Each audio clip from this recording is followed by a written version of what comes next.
On behalf of the OOIDA Foundation, we would like to welcome you to this session of OOIDA's Business Education Series of online training.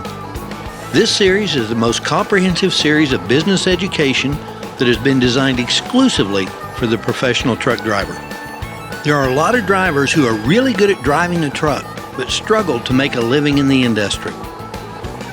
With these presentations, we're trying to help the drivers who excel at operating a truck understand how to be a successful business person. This education series is intended to help drivers navigate the business side of the trucking industry by providing an accessible and relevant introduction to the management principles of operating a successful trucking business. We would also like to congratulate the thousands of attendees who have taken part in this series. Your overwhelming response has helped to ensure that these programs will continue into the future. This program is being sponsored in part by Trucker Tax Service, Fine Truck Service Incorporated, Aero Truck Sales, DAT Solutions, Road Law, Landline Now, and Landline Magazine. If you're not familiar with these organizations, you should be. These organizations are truly friends of the professional trucker. Please give them your support.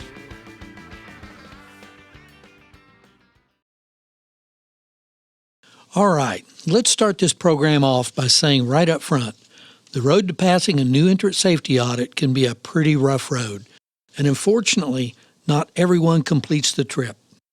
If you've got the guts to take on this challenge, we'll teach you the tips and tricks gained from helping hundreds of drivers get down this road successfully.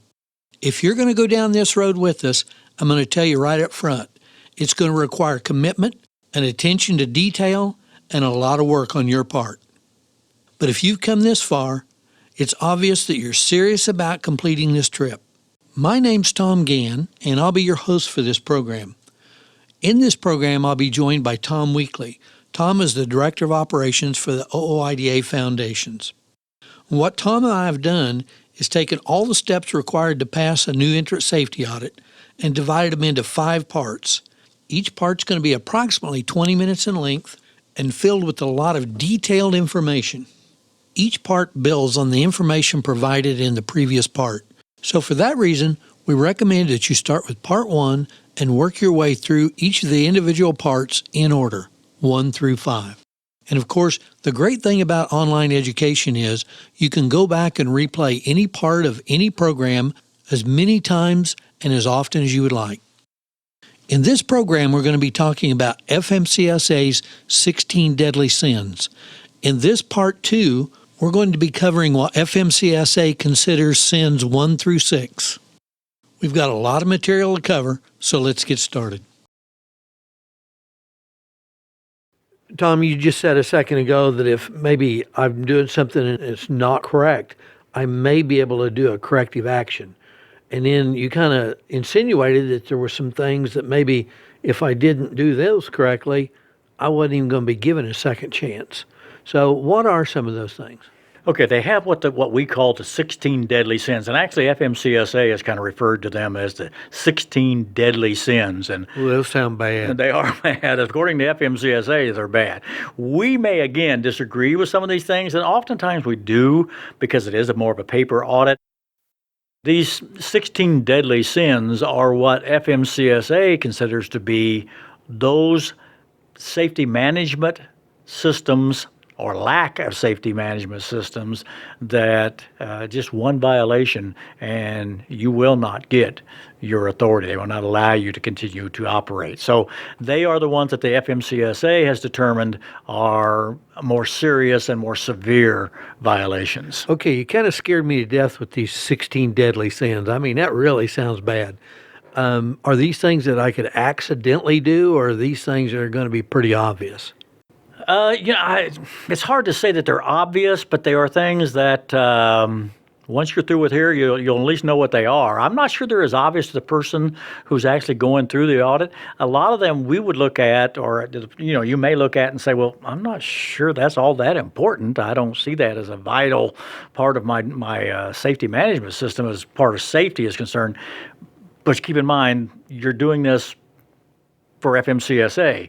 They think that it's very important and they see the severity of it. So, and that's what you have to look at. If they see it, that's the way it's going to be. You have to meet their guidelines if you're going to operate within the Federal Motor Carrier Safety Administration's regulations. So these are things that they consider to be pretty obvious. Some of them you look at and you say, oh yeah, I can understand that. Some of our guys, we've gotten calls saying, hey, why is that important? Okay, you've made a believer out of me. FMCSA obviously thinks these things are very serious, and if they think they're serious, I better take them seriously. So let's take some time and go through each one of these 16 deadly sins one at a time. I need to make sure I understand what each of them are.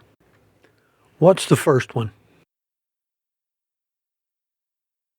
The very first one is failing to implement an alcohol and/or controlled substance testing program.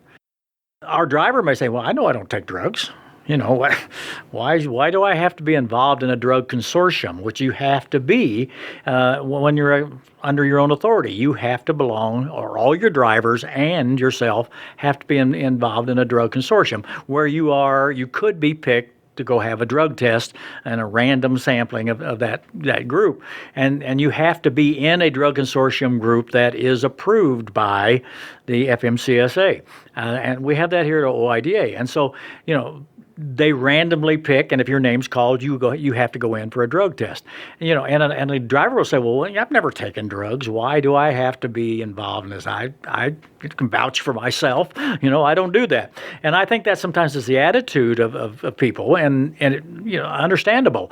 But at the same time, the regulations say you have to belong to a drug consortium. And so that would be a direct failure on your part, and that's the very first deadly sin if you don't belong, or if you've not implemented a program where your drivers and yourself, or your drivers, if you don't drive, are part of that, then you're going to immediately fail. That is considered to be serious enough that you fail the new entrant safety audit.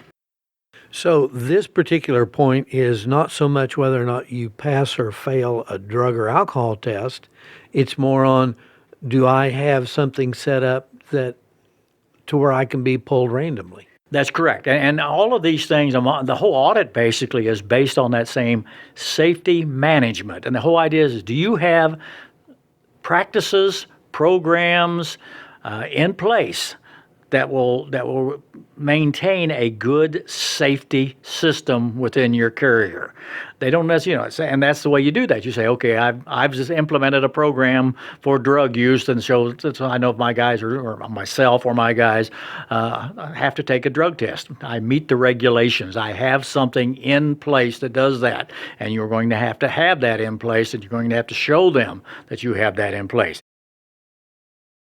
The second one is using a driver known to have an alcohol content of 0.04 or greater to perform a safety-sensitive function. Now, a safety-sensitive function is basically driving, so that, and again, you think, well, I know I don't drink alcohol, but that doesn't matter. In this case, if you have a driver, or you yourself, most of us have a beer at least occasionally, especially when we're off duty and relaxed and watching a ball game or something.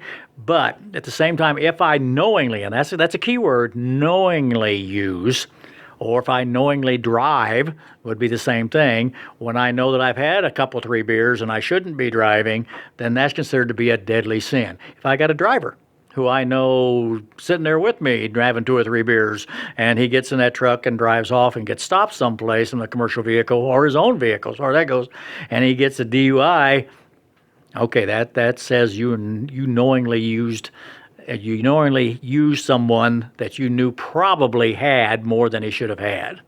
Another situation could be that you have a driver working for you, and he has become injured. He's gone to the doctor and he's on some severe pain medication, and he's been told he's not to drive. And you go ahead and let him get in the truck and drive. He says, oh, I'm fine, and takes off. Then you're at fault. That's right. And it's that term knowingly all the time. We say, well, I didn't know, but they normally go with a prudent person would have known, a person who has concern with his business and would have known that this person, as you say, maybe has illness or an injury. You need to know what kind of drugs they're taking. Even in a situation where it may be a prescription medication, there may be warnings within that prescription medication that says that you're not to drive or don't operate heavy equipment. So you need to be aware of those kinds of things. And if you let that driver drive, you're very liable, for one thing, insurance-wise. And the other thing is that you let this guy drive, or you drove and you are on, some kind of medication that is not approved for you to drive on under the FMCSA. And again, that's another whole webinar we have on that whole situation, but then that's a deadly sin that you've had, and you will not get, your authority will be inactivated. You'll be inactive immediately. It seems like so far everything's been about drugs and alcohol. Is that kind of where we're going with these 16 deadly sins? Actually, the first 5 are on drug and alcohol problems, and yet, amazingly enough, most of the time they tell us that the vast majority of new entrants fail to set up any kind of a drug alcohol program. That's one of the biggest failings for the new entrant safety audit, is they don't realize they have to have them, because normally it's just one guy and he doesn't realize that he is not treated as an owner necessarily, or as a carrier. He's also the driver, and so he has to look at himself as a separate person, as a driver, and that's unfortunate. But not only do you maybe fail a new entrant safety audit, if you've been driving and you aren't a member of a consortium of some kind, or you're driving and you haven't tested yourself, or this next one you refuse to go in for a test, or you've got a summons and you didn't go in, that's another deadly sin. Okay, if you use a driver known to have tested positive for a controlled substance, again, it is your responsibility now as a carrier. Now that you are the carrier, you have the authority, it's under your name, it's your responsibility to make sure that every driver you hire is has had a drug test. You have to, and if you can show that you gave the drug test, that he did fine on it, he passed it with flying colors, then you probably wouldn't have any knowledge of him taking drugs. It's one of those things where you better make sure every driver, you do your homework, you do the background checks like you're supposed to, and you ask for that information. That is required of you as a carrier. You're now responsible for that. And not just know this guy, he's my brother-in-law or whatever, and you can't do that. You better have some proof, paperwork proof that you had him in and tested as you're supposed to before you use him as a driver. I suppose since I'm a one-truck operation, I need to keep the records on when I went in. Absolutely. And again, that's one of those things that a lot of drivers fail to do, is because, like I say, they go, well, shoot, I don't do drugs. There's no real reason for me to keep this stuff around. But yeah, you need the paperwork that says you've been tested and the results there, that it was, a negative test. You didn't test positive for any drugs. And then failing to implement a random controlled substance and or alcohol testing program, which is the same thing as joining a consortium, you're going to lose your authority right there and start the whole process again. And you can be fined up to and including $10,000. If you're a one-truck operation, you cannot run your own program. You have to join one.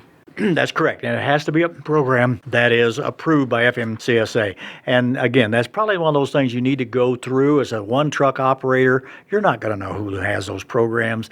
OOIDA has that. There are other programs out there. OOIDA's program obviously is very available to you, and they'll take you through the process, and they'll set up the whole program for you, and it is one that's approved by FMCSA. And they even keep the paperwork for you on when you were pulled. And absolutely. And you have to do all that. So they'll keep it for you. And if you need to have or someone questions you on it, you just contact OOIDA and they'll send out the results, and they'll send out the fact of when you went in and when you received the letter.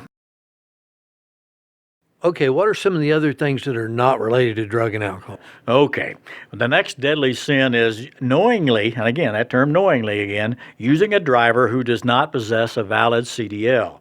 Now, that seems obvious to any of us. We go, well, yeah, I wouldn't use a driver who doesn't have a CDL. But what they're saying is you need to have something in place where you've checked them out. If you're using a driver or yourself, you have to show that you have a valid CDL. You're going to have a copy of that driver's license. You're going to have a copy of their last year's violations, because you do that every year, and that's including yourself if you're the driver. So I'm going to have to make a copy of my own driver's license and put it in the file? Absolutely. Absolutely. That's going to have to be, you can't say, well, I don't have any drivers. You are the driver. So it applies to you. And the tricky part of this can become, believe it or not, is you may have got a violation in a state and gave it to your carrier if you were driving for a carrier and the carrier said they would take care of it. But you never bothered to check that. And so you kept driving, never got stopped again for anything, which is not unusual. And suddenly they go in and run your background check, which they'll do, and they find out your license has been suspended. And you lost your CDL because you didn't respond to that suspension or that notice because the carrier never paid that fine. They never answered that violation. So it's the reason you want to make sure before you go through this process that you run your own background check and see, do I have and am I suspended? Be surprised how many times that happens. The carrier said, oh, I'll take care of it, don't worry about it, but they didn't do that. So you've been driving on a suspended CDL, and that's an automatic failure.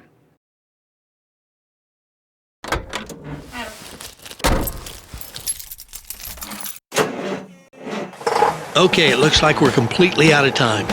If you've got any questions or comments about this program, or if you'd like a certificate of completion for this program, just send us an email to businesseducation@ooida.com. And don't forget to tell us which program you're referring to. And please don't forget our sponsors, who take educating America's professional truck drivers as seriously as we do. We hope you'll join us online again for additional programming in the OOIDA Business Education Series. This series has been designed to give serious business education to truck drivers who take their business seriously. For information on all of the educational programming provided by OOIDA, visit us at www.ooidaonlineeducation.com. And don't forget, OOIDA has been fighting for the rights of all truckers since 1973. You can join the fight by becoming a member of our organization. Give us a call at 800-444-5791.